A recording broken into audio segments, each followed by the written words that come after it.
Hello everyone, welcome back to my YouTube channel. This is lecture 3 of a hydraulic turbines and pump playlist. In this lecture, we are going to see the numerical on Pelton turbine. We have covered the theory and formula part of Pelton turbine in the previous lecture. So you can cover that lecture from the hydraulic turbine and pump playlist. Okay. So now we will focus on lecture 3 and we will see a question and we will see how to solve the numerical. Okay, so we will read out the question first. Design a Pelton turbine running at a 400 rpm at 600 meter head that generates 11,000 kilowatt shaft power. The bucket velocity is equal to 0.45 times of jet velocity. Okay, and the overall efficiency of a turbine is 85% and velocity coefficient CV is equals to 0.98. In this question, the head is given, head is 600 meter, speed n is given as 400 rpm, shaft power is given as 11,000 kilowatt. Okay, your bucket velocity u is equals to 0.45 times of v1. Okay, v1 means jet velocity. Overall efficiency is given in the question 85%. Velocity coefficient cv is equals to 0.98. So all these data are given in the question. So to solve any question, you first have to write the given data so that it will be easier for you to solve the remaining part of the question. Okay, so now we will see first step. In the first step, you have to find the velocity of jet. Velocity of jet can be found by using the formula v1 is equals to cv multiplied by under root of 2gh. Okay, all these formulas we have covered already in the theory part. Okay, so v1 is equals to 0.98, velocity coefficient cv 0.98, under root of 2 into g 9.81 multiplied by your head h. Head is given in the question as 600 meters, so write 600 meter here. Okay, so your velocity of jet will be 106.33 meter per second. Okay, so in this way you can find the velocity of jet. Now we will move ahead and see how we can find the other terms. So it is given in the question that your bucket velocity u is equals to 0.45 times of your jet velocity. Okay, so u is equals to 0.45 times of v1.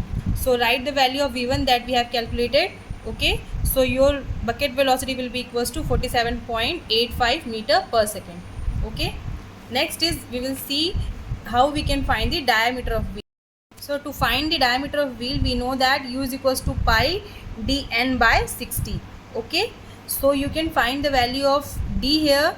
Okay, because you know the value of u means bucket velocity and value is given in the question. So when you find the value of diameter of wheel, you will get the value as 2.28 meter. Okay, write the value of u and n, you will find the value of diameter of wheel. So diameter of wheel will be equals to 2.28 meter. Next we will see diameter of jet. So to find the diameter of jet, we know that area of nozzle is equals to q upon velocity of jet. Okay, so area of nozzle will be equals to pi by 4 multiplied by d square is equals to q by v1. Okay, we have to find the value of d here. D, small d means diameter of jet. Consider this as equation 1. In the equation 1, we need to find the value of flow rate first, means the value of q. So how you can find the value of q? In the question, overall efficiency is given. Okay, so you can use the formula of overall efficiency. I have already covered the overall efficiency, mechanical efficiency and all the efficiencies. Okay, so you can cover the efficiency lecture from the hydraulic turbine and pump playlist. Okay, so your overall efficiency is equals to shaft power upon water power. So shaft power is given in the question 11,000 kilowatt. Okay, water power formula is rho g qh. We have already discussed all these formulas. Okay, so if you have any query in the formulas, you can go to the previous lectures. Okay, so we have to find the value of q here, write the other values. Okay, when you equate this, you will get the value of q means flow rate as 2.198 meter cube per second. Okay, so this is the value of your q. You have to put this value of q in equation 1. Okay, so when you put the value of q in equation 1, you will get the diameter of jet. Small d is the diameter of jet. So your diameter of jet value will be equals to 0.162 meter, or you can say d is equals to 162 mm. So this is your diameter of jet. We have already calculated the diameter of wheel. Now we will move ahead. Now we will find the jet ratio.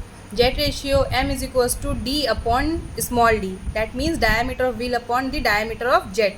So write the value of diameter of wheel and diameter of jet that we have calculated.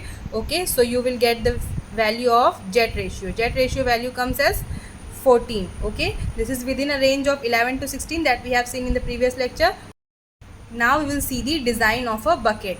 Okay, so first you have to find the number of buckets. Okay, so the formula to find the number of bucket is 15 plus 0.5 multiplied by your jet ratio. Okay, so 15 plus 0.5 multiplied by your jet ratio 14, so you will get the number of bucket as 22. Next we have to find the width of bucket. So width of bucket will be equals to 5 times of the dia of jet. Dia of jet, small d. So 5 multiplied by 0.162 meter, it will be equals to 0.81 meter. Similarly for the depth of bucket, it is 1.2 times of the dia of jet. That means 1.2 multiplied by 0.162 meter, it will be equals to 0.194 meter. Okay. Next we will see the speed ratio. So this is the speed ratio. You can find the speed ratio is equals to u upon under root of 2gh. What is u? U we have already calculated. Bucket velocity 47.85 upon under root of 2 into 9.81 into your head 600 meter. So your speed ratio will be equals to 0.44. It is also within a range of 0.43 to 0.48. Okay, so in this way you can easily find the jet ratio, design of bucket, speed ratio, and you can find the diameter of wheel and diameter of jet, discharge. I hope you have understood this video, and if you find this video useful, then you can appreciate the effort by like, share and subscribe. And in the upcoming lectures we will cover the Francis turbine, Kaplan turbine, and we will cover the centrifugal pump also. So you can cover all the lecture from the hydraulic turbines and pump playlist. Thank you for watching. Thank you.